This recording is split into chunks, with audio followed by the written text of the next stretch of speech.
In the Darkness I See by Anon Y. Chapter 1. A Lifetime of Questions. Part 1.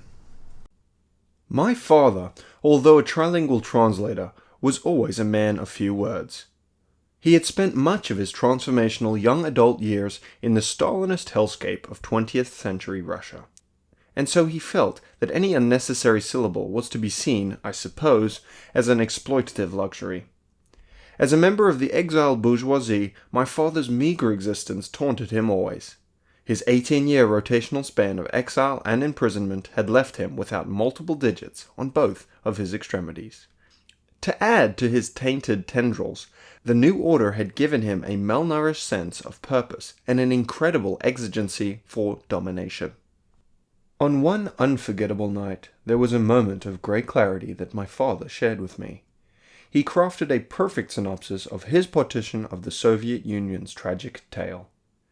Intoxicated, fumbling through each roughly translated word, my father admitted, "You see, it is not of true men to subsist on the credos of greater men." A socialist at heart, my father was a revolutionary who had thought he stood with the proletariat at the infancy of the revolution, the cool October ripe with potential. Further solidifying his unfortunate persuasion, my father had believed the proletariat was sure to reciprocate his hope for egalitarian unification. He was a member of those especially misguided folk who had believed with all their might that the new Bolshevik system would accept a member of the bourgeoisie as a proletariat because of their inaugural favor. He soon came to realize that there was only one firm belief held amongst the envious vengeful. He would often chuckle through his remorseful tears and grant me a black pearl of resentful revelation. Once an oppressor, he would say, always an oppressor. The system that had followed the pseudo-Empyrean uprising of the Russian revolutionaries rejected him and his contemporaries like the two-headed serpents they were.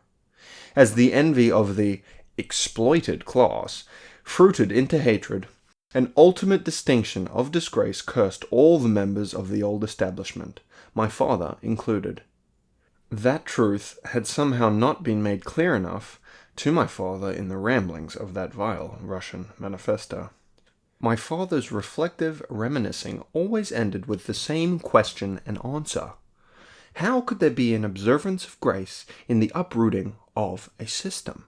In response to the rousing, unaired question, he said more times than thrice, "A person upholding the old way is to be trampled as pieces of history always are." My father, the Ukrainian, was never much of a philosopher or thinker. Though his thoughts were simple, the most rigid, fortified, and steadfast copper-headedness always embedded them deeply within his mind, well before he ventured into any explication or discourse. His story of maturation was one of strife, intrigue, and searing affliction. Shortly after his imprisonment, interrogation, and final exile to Siberia in 1935, my father met my mother. My mother, the quiet Orthodox Christian teacher from Ukraine, withstood the laborious interrogations, beatings, and exile in the same stubborn fashion as my father. Their entanglement of scarred souls had flowered up from the hardest of circumstances, making their bond impenetrable. Together, my parents remained steadfast against tyranny, cold, and hunger for numerous years. Their time was especially noxious as, throughout the unjust turbulence, they remained unable to bask in the indulgent naivety of uneducated people. Both of my poor parents were left with the scars of 100 lifetimes. Even though they carried with them all the strife their enduring souls could take, they found the strength to entwine their lost threads of hope and execute a plan to escape from their fate. My parents, on the eve of October Revolution Day, with the guards of their camp in their drunken stupors, took their chance. My mother was 3 months pregnant with me and still managed to escape through the wire fence that had kept the hens clucking for all those years. They never truly expressed to me those crushing realities, haunting them in the stillness of the peaceful American evenings. I could never have understood their exultation over the freedom they had earned in the same manner anyway. Each time my disturbed paternal narrator reached that point in the story where they were finally free of the country they had always called home, a sharp pain would pierce through my father's chest.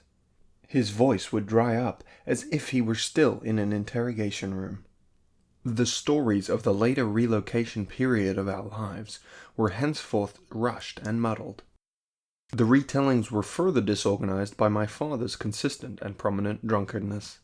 The pair, and eventually our troubled trio, stumbled through Europe for many years before making it to the great American homeland. In 1957, we arrived in the land of opportunity, risk, and wealth. Boston was the new home for us dusty refugees. By that time, I was 4 and my father's life had seemingly come to an end. He was 58. My mother, much younger, was able to maintain some semblance of innocent optimism, which my father resented to his core. Their dichotomy eventually led to a disastrous marriage and 2 terribly dissatisfied mortal enemies, bound by obstinacy. My father, though continually tempted, never laid a hand on my mother. He could never bring that side of humanity back into his heart. Between his beatings in the camps and the migrant low life to which he was privy, his sense of masculinity had been so hastily robbed of him anyhow. The pivotal endocrinological system of that man had been destroyed. For a man of such little pride, hedonism and deliriousness were his only shallow passages to respite. To entice the senses enough to fall to rest, or be beckoned to rise, he gave himself to pleasure. That seepage of sewerage into the veins and brains of the only man I had ever loved created an overwhelming sense of resentment and angst within me for most of my young life. The same solemn glow, like some inglorious garb bespoke to them, was also worn by all the relatives and friends of my parents. The friendship shared by those peers was mostly a repeated and notable connection through united impotence. Never was a genuine smile or expression of joy shared amongst those Soviet soldier-like survivors. Only a shared sense of crushing defeat and ignominious anguish tethered them to one another. With sadness covering them almost equally, the most depraved anecdote always won the discourses. The victor above the tidal pool, usually my father, regained a fragment of their combined pride by most compellingly bolstering a collective melancholy. Atop the lives of my loved ones, the blanketed blue never effectively lifted. Discussions of approximate depth always revolved around the past relics of the great motherland. All but my father could seem to let go of their more direct resentment for the system that enslaved and exiled them. That stubborn orbit around his self-sustaining peak never left him. In fact, my father's nickname, gifted to him by my mother, was P. Cello, or just Cello, from the Russian Pozylit Jelivik, meaning old man. The nickname was more than a simple joke. It was the perfect description of him, a crystalline embodiment of indignation. My father's spoken additions to the more current political discourses were especially exemplary of his namesake description. The anger that would seize the vocabulary of the poor old man served only as a repeated glimpse into the direct internal war that raged intractably within him. The same ideology that my father so detested as a young communist had become the most vital part of my parents' existence. He was in the New World, with industrialism and free market exploitation still fueling all endeavors. Capitalism, conflated with Tsarist tyranny by my father, remained as America's fixture. The movements and liberal directives synonymous with the information age only partially shrouded the truth of his saving nation, America. All the complex implementation of the contemporary designs to the idyllic world anew in slow motion. More important than the assimilation and acceptance of those stubborn truths was that my parents' Ukrainian bakery required a stoic sense of capitalism and an embodiment of the spirit of free enterprise. It all angered my father. My father never arrived at a peaceful nor perspicacious understanding of the human spirit. Not a learned man, he wasn't competent enough to discover the learnings of the great philosophers. On no occasion did he bathe in the auspicious transcendence of psychological truths, the only such cleanse from which true revelation may have been derived. Where the very essence of human existence was to be found, my father simply refused to look. He was never able to endure his suffering in all its glory. My life's work was always directed towards the mastery and proliferation of knowledge. Where one may have found the answers to life's most important ponderances, I searched. My path to psychology was heavy with sacrifice. I was unremittingly happy with that, as the workings of the mind were never to be taken lightly. The depth of the human spirit had, after all, enamored me since my first conscious trauma. The more cavernous my exploration, the more immeasurable my growth. All paths led back to one. The most frustrating realization I continuously encountered was that my life's work was often as equally consoling to my agony as the old man's solution, measured in fluid ounces. The overflowing answer to my father's pain remained effective until its and his eventual cessation. At the beginning of his bitter end, I felt very little. The false contrivance of my mournful tears was not deprived of sincerity by hate. The apathetic void was not some lofty refusal of correspondence to his destitute body. It was an obscurely joyous realization that his soul, one that had been irreversibly hurt by life's torment, was finally free to not be. Although I had lost most of my respect for him as he and I aged, he gifted me with a most urgent lesson at his near end. To all the people that meant something to him, my father spoke his life into untruth. What he said never escaped my mind.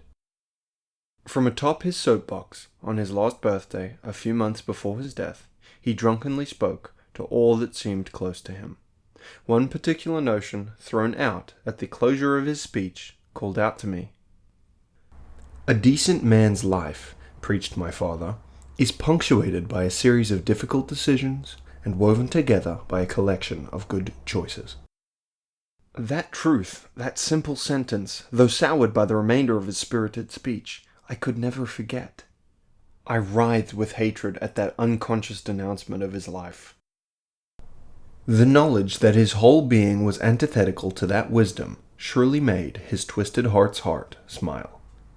What further angered me was the unshakable truth that I inescapably remained to be his anti-prodigal son, his gifted evil residing somewhere in me. Like hot coal, cauterizing an unmendable wound, he probed my goodwill with each word, evoking only pain. His subtle malice, felt all my life, underpinned that speech, that diabolical display of self-contempt. We stank of disgrace. So indeed there was more than apathy between us.